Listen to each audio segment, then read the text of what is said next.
សួស្តីអ្នកទាំងគ្នាប្រសិនបើអ្នកហត់អ្នកអាចសម្រាប់មួយផ្លិតចាស់ប៉ុន្តែមិនត្រូវបោះបង់ឡើយ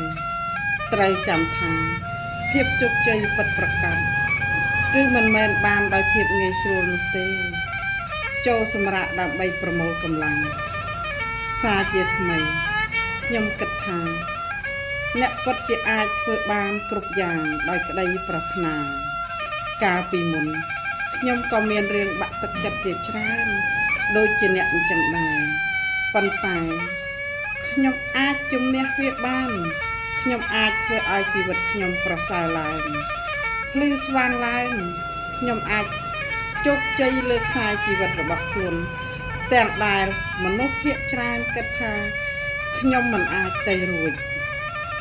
ប៉ុន្តែពេលនេះលទ្ធផលរបស់ខ្ញុំគឺបង្ហាញបានគ្រប់យ៉ាងចាអរគុណជម្រាបលា